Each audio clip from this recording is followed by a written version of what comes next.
Selamat pagi kawan global. Assalamualaikum warahmatullahi wabarakatuh. Pagi hari ini saya Kika Ataya hadir ke tengah ruang dengar Anda, menemani Anda dalam program Bincang Global untuk edisi hari ini 28 Desember 2020. Kali ini Bincang Global kita bersama Polda NTB. Apa nih yang akan kita bahas kali ini?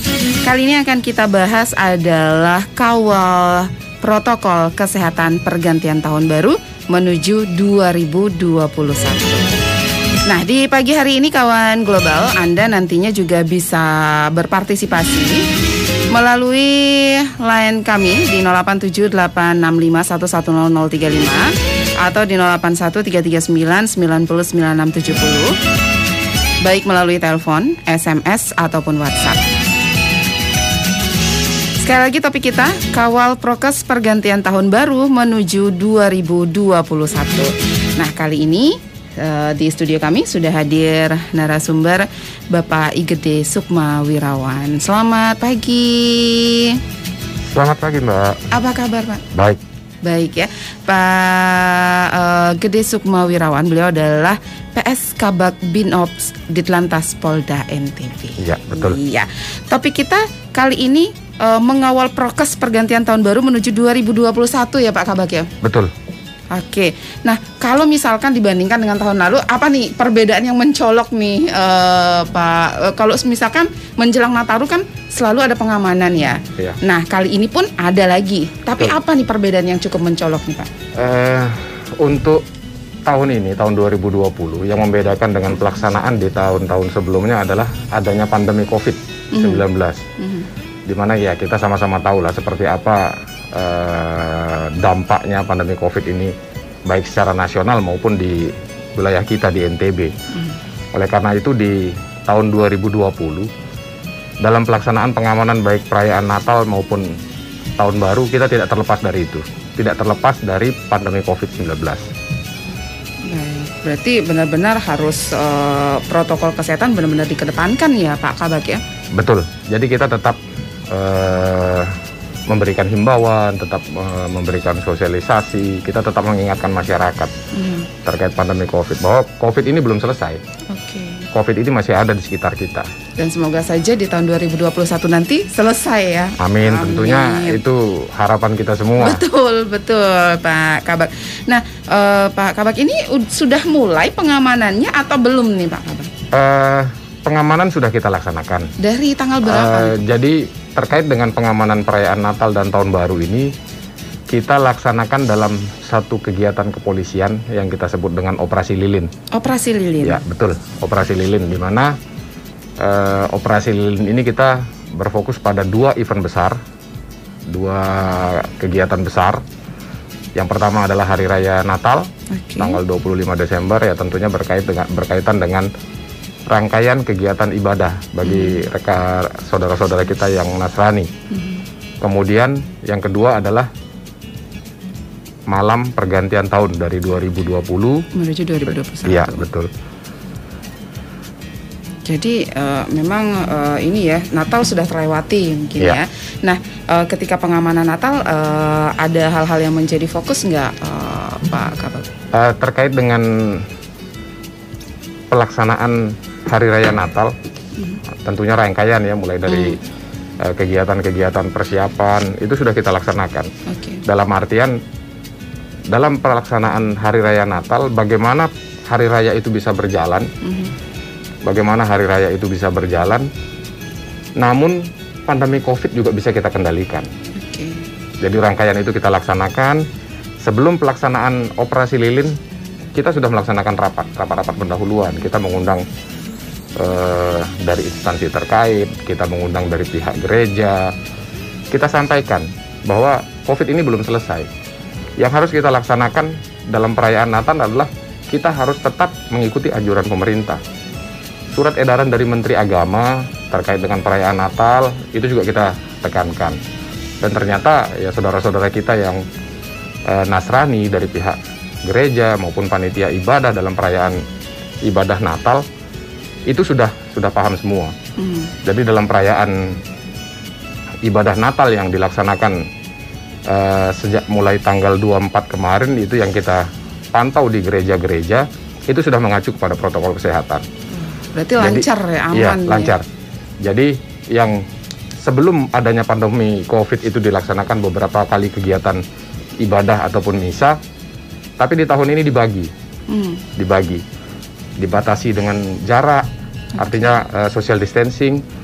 Kemudian ada yang melalui daring, ada yang melalui daring. Jadi itu yang kita ingatkan, kemudian itu yang kita pantau di lapangan sehingga perayaan ibadah Natal dapat berjalan, tapi pandemi COVID juga bisa kita kendalikan. Berarti tanggapan mereka positif dong ya? Positif. Oke, berarti tidak ada gangguan selama mulai dari persiapan sampai rangkaian Natal berakhir. Betul. Wah, keren nih. Nah, sekarang tahun barunya lagi nih ya, Pak Kabak ya, yang mesti diwaspadai. Nah, untuk titik-titik pengamanannya di mana aja nih Pak Kabak? Untuk tahun baru seperti yang sebelumnya saya sampaikan, bahwa untuk mencapai di puncak malam pergantian tahun itu tidak serta-merta. Kita ada tahapan-tahapan yang kita lakukan. Ada cara bertindak yang harus kita sudah mulai pikirkan jauh-jauh hari sebelumnya. Ya tentunya melalui cara bertindak yang kita sudah siapkan, itu melalui kegiatan-kegiatan preemptif, kegiatan preventif, maupun kegiatan penegakan hukum bersama instansi terkait. Dengan cara bertindak preemptif, semisal kita dari jauh hari sudah memberikan himbauan kepada masyarakat, baik melalui kegiatan langsung ke lapangan yang dilaksanakan oleh kawan-kawan yang kita istilahkan kalau di kepolisian itu Amanusa. Ya, Amanusa ya, tujuannya untuk mengendalikan COVID juga. Itu kawan-kawan itu turun ke lokasi-lokasi yang dimungkinkan bisa menjadi lokasi penyebaran COVID-19. Ya, bentuk kegiatannya tentunya sosialisasi langsung kepada masyarakat, seperti misalnya di pasar. Itu kawan-kawan mendatangi pasar. Kawan-kawan mendatangi pasar, melihat seperti apa situasi di pasar. Apakah orang-orang yang ada di pasar, baik penjual, pembeli, atau orang yang berkepentingan di pasar itu sudah mengikuti protokol kesehatan. Itu yang dilakukan oleh kawan-kawan. Termasuk juga melalui penerangan keliling. Jadi ada yang mobile dari satu tempat ke tempat lain, memberikan penerangan melalui pengeras suara. Kemudian kita juga di kepolisian kan mengelola medsos. Melalui medsos juga kita memberikan himbauan. Kita mengingatkan masyarakat terkait malam pergantian tahun di tahun baru. Kita mengingatkan masyarakat alangkah lebih bagusnya di rumah saja. Di rumah saja, betul. Baik. Tapi tidak menutup kemungkinan ada saja aktivitas-aktivitas tersendiri ya Pak Kabak ya? Betul. Terkait aktivitas-aktivitas yang dilakukan oleh masyarakat, ya tentunya ada cara bertindak yang berbeda. Apalagi? Ada cara bertindak yang berbeda.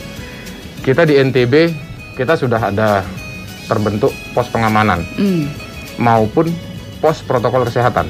Pos pengamanan dan pos protokol kesehatan. Betul. Pos pengamanan dalam artian begini, yang berhubungan dengan gangguan Kamtipmas maupun Kamseltip Sarlantas, di situ pos pengamanan berfungsi. Di situ manfaat adanya pos pengamanan. Macet di satu daerah, pos pengamanan prosedurnya bisa bergerak. Ada kegiatan mungkin tindak pidana di sekitaran pospam, pos pengamanan itu bergerak. Nah, untuk pos protokol kesehatan, atau kita juga kadang menyebutnya checkpoint, atau ada kadang kita juga mengatakan penyekatan, pos itu ditujukan untuk mengingatkan masyarakat, dalam artian pergerakan orang dari satu tempat ke tempat yang lain itu harus tetap berdasarkan protokol kesehatan. Semisal namanya malam pergantian tahun, pasti ada mencari lokasi keramaian, lokasi hiburan. Oh, di situ ada acara ini. Oh, di situ ada acara ini. Disitulah pos protokol kesehatan ini melaksanakan tugasnya.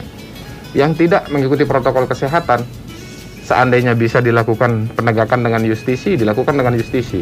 Karena yang bergerak untuk mengendalikan COVID ini kan tidak hanya Polri.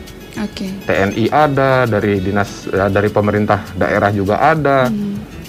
Itu gunanya pos protokol kesehatan. Jadi yang tidak ataupun lupa menggunakan masker kita hentikan. Maskernya digunakan. Yang tidak protokol kesehatan kalau memang harus dilakukan penegakan dengan justisi. Jadi untuk total sampai dengan saat ini sudah ada 17 se-NTB. 17 pos pengamanan. Pos pengamanan ada 34. Ya, pos pengamanan 34, pos protokol kesehatan 17. Yeah. Oh, baik. Itu beda-beda titiknya, Pak? Beda. Berbeda-beda.